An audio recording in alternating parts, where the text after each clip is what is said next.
Hi, I'm Figment, and today we're going to go over a really unconventional idea, and thus it's going to be a very unconventional tutorial.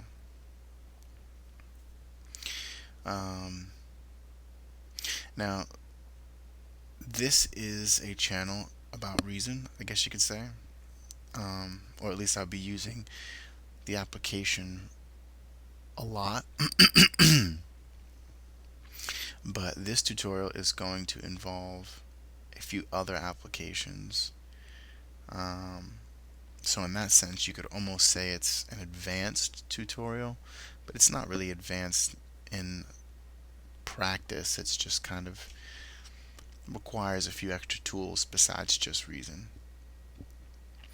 But it's a really interesting idea and something I've never tried until um, this month, actually.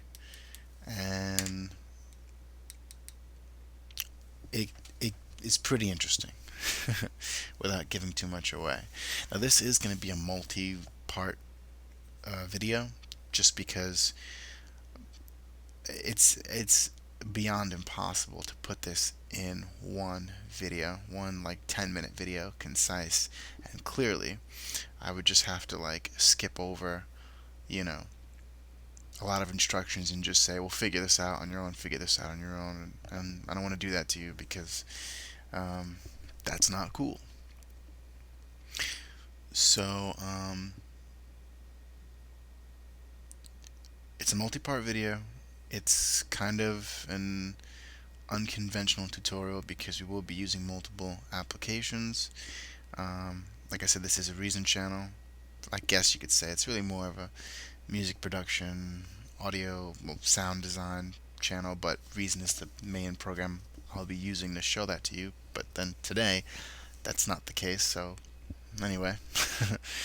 um, Multi-part series. I'm trying to think if there's anything else I left out. Um, no, I think we can just jump in. Okay. So I was in the doctor's office 2 weeks ago, roughly, and I was reading a Time magazine in the waiting room, and I came across an article on Synthesia. So I'm not going to sit here and describe what the article was about, but I'll read you a brief definition since that's what this whole tutorial is going to be about. Synthesia, or at least as close as you can get to Synthesia, applied into Reason. Or really any DAW if you want, any real DAW. It doesn't have to just be Reason, but I'm going to be showing you this primarily with Reason. Primarily. So the definition of Synthesia, it is a secondary sensation accompanying an actual perception. The experiencing of a sensation in one place due to stimulation applied to another place. Also, the condition in which the stimulus of one sense is perceived as sensation of a different sense, as when a sound produces a sensation of color. And that's kind of an interesting idea to me. You know, seeing sounds, hearing color. But in this case, it'll be seeing sounds. Or I guess hearing color. Yeah. Isn't that weird? It's a really weird idea if you could look it up. But anyway, that's so I kind of asked myself after reading the article, could that be applied in Reason? Could you produce something where you'd be hearing colors or seeing sounds? Interesting idea, and um, I well, I'll just walk you through it. The answer is kind of yeah, as well as you can. This tutorial is not going to give you the medical definition of synthesia, but it's an interesting technique to try to apply. So, the first thing you're going to need to do is grab an image. Obviously, seeing sounds. So you need to see something. So you need to grab an image. It could be any image you want. It could be a picture of just anything, literally anything. So that's what I did. I went on the internet and I grabbed this image. I grabbed a bunch of images, actually, but this is just an example of one that I did grab. And you can grab. Now, before I jump into the explanations of this, this is one of the programs I'm talking about that's not Reason that you will probably want to use. You don't have to use Photoshop. You could use, I guess, any other um, application you can think of that deals with images, JPEGs and bitmaps and GIFs and stuff like that. The only thing is, there's nothing specific inside of Photoshop that you're going to need that makes this Photoshop, you know, a requirement. Photoshop required. Um, the main thing you're going to need is for this to be some kind of application that can edit images, and it's just as long as it has a save as command. If it has a save as command and you can choose a couple different file extensions, that application is perfect. If you already have Photoshop, that's perfect too. Um, but anyway, so here's the first application. Um, I forgot to mention this part in the beginning, and I'm sorry I didn't do that. I hate to keep stopping and starting and stopping and starting, but I did try to make this tutorial as free as possible. What I mean by that is that hopefully it wouldn't be a tutorial that you had to go out and get, like, buy like 4 different applications on top of Reason to make this happen.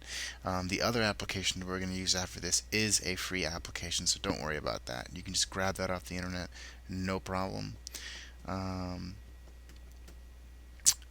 but and maybe there are some audio visual editors besides Photoshop you can use that have a save as command. I'm sure there has to be at least 4 or 5 out there. But if you already have Photoshop or you know someone that does, good to go. Photoshop's pretty popular. So anyway, the first step is you need an image. Go out on the internet, go to Google, grab a handful of images you like, 4 or 5. Um, this is one of them that I grabbed. I tried to grab some interesting images with colors and patterns, so like optical illusion kind of images, sacred geometry kind of images, um, just pattern-based images.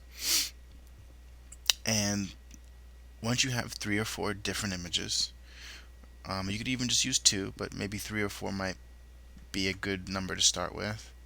Load it into your application of choice. In this case, I'm using Photoshop. And all you're going to want to do, it's so ridiculously easy, is you just go to the Save As command. And if you're using Photoshop, then you'll probably see all of these options of what you could save it as: a PNG, a GIF, a bitmap, a JPEG, a TIFF, and so on and so forth. That's going to be really important for this to all work. It's not so much, like I said, the importance is not so much on what the image you're choosing is. Of course, that does play a factor, but really what's going to really work with it as well is the image type. So let's say you just have this one image of this optical illusion swirly thing, and it's a JPEG. You're going to want to save it as many different file types as you possibly can. A GIF, like I said, a PDF, a Pixar, PNG, whatever. As many different file types of it as you can. So you might end up having 10 different copies of the same image, but all in different file types. That's good. So if you have 4 different images and you save them all in the variants possible in the application you're using, so now you should have 40 images. Really just 4 images, but each multiplied by 10 because of the different file types. So you're going to have 40 images in total. I just took these folders here and I just called it batch 1 through 7, and that's what they are. These are all just like 7 images, all basically in their variations of what Photoshop can export them as. I'm going to drop this video right here, and we are going to pick this up in part 2.